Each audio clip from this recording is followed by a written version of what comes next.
Oi, gente, tudo bem? Hoje eu vim aqui fazer uma resenha para vocês das canetinhas de hidrocor da Molin. Essas daqui são as canetinhas de hidrocor artística da Molin.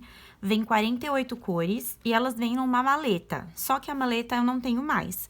Então, eu já guardei elas em outro lugar. E essas daqui são as cores, tenho mais cores aqui também. Como são 48 cores, elas não vão caber aqui, né? Mas eu vou fazer o swatch pra vocês de todas as cores. E eu também já fiz uma pintura com ela. E vou falar pra vocês o que eu achei, tá bom? Então, assim como nos outros vídeos, vou passar pra frente, mostrar as cores pra vocês, falar da ponta, o que eu achei. E vou mostrar o desenho que eu pintei pra vocês. Pra vocês terem uma ideia de como ela é, como é a pigmentação e tudo mais, tá bom? Então, eu já volto.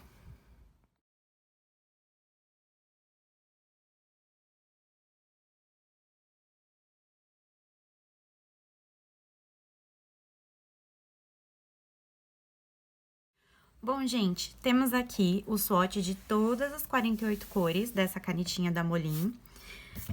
Não sei se vocês conseguem perceber, mas, ó, ela esfarela bastante papel, tá? O que eu achei das cores? São cores lindas, cores vibrantes.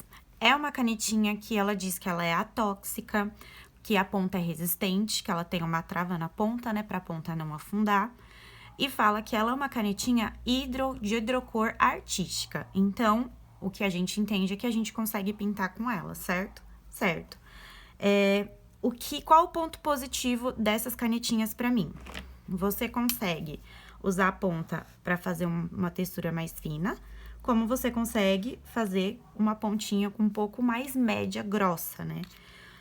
E as cores, como eu disse, que são cores muito boas. A gente tem uma cartela de verde muito bonita, uma cartela de azul muito bacana. A gente tem 3 tons de cinza.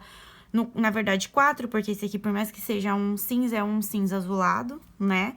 A gente tem uma cartela legal, até mesmo de vermelho, que dá um degradê pro laranja. Então, assim, as cores são muito bacanas. Porém, eu tenho um ponto negativo nessas canetinhas, da qual, na hora de pintar, eu entrei em um conflito muito grande, gente. Porque, apesar de eu gostar muito, tipo, dessas canetinhas, uma das coisas que me incomodou muito na hora da pintura é exatamente isso, ó. Esfarelar. Ela agride demais o papel. Eu vou pegar aqui a arte pra vocês darem uma olhada junto comigo. E aqui a gente pode ver, a folha é uma folha 180, tá? Livrinho Bobbie Goods, ela atravessa assim, tá? Porque ela é muito pigmentada. E assim, ela agrediu muito o papel. Então, uma das coisas que eu não gostei muito foi exatamente isso.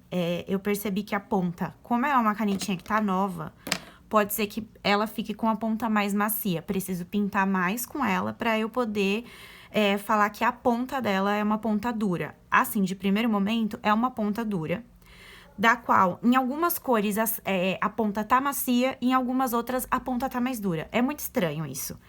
E o que eu não gostei? Assim que você vai pintar com ela, diferente da Compactor, ela não vem falando que ela é uma canetinha escolar. Ela vem falando que ela é uma canetinha hidrocor artística. Então, você vai entender que isso aqui é pra pintar, né? E o que acontece? Quando você vai pintar, de primeiro momento, você já percebe que as cores mais claras, elas não cobrem, tá? Muito, e é como eu disse, de primeiro momento, na hora que você tá pintando, gente, uma folha 180, ela já vai esfarelando o papel.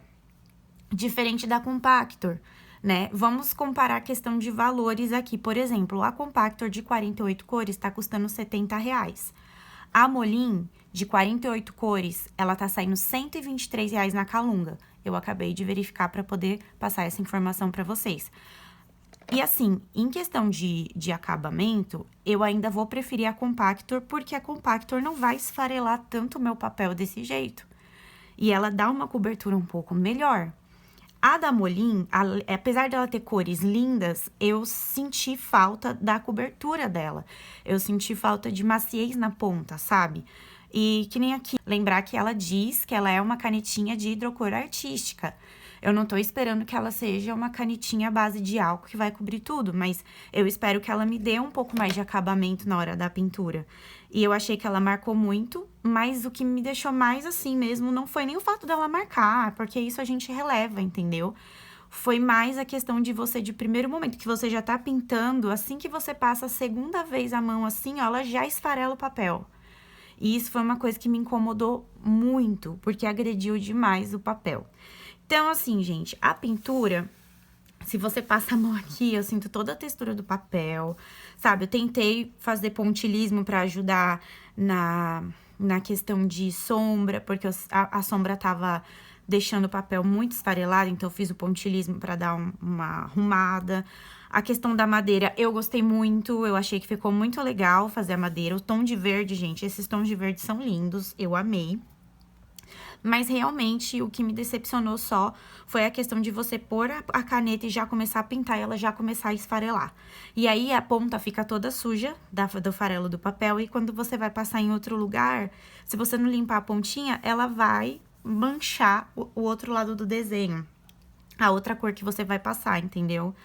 Então, assim, tentei fazer um desenho de florzinha aqui, com a ponta do lado mais fino, mas foi um pouquinho complicado, porque a ponta dela é um pouquinho mais grossa, mas isso pra mim não é um problema. Realmente, o problema mais foi essa questão, porque ela diz que ela é uma hidrocor artística, então eu entendo que eu posso pintar.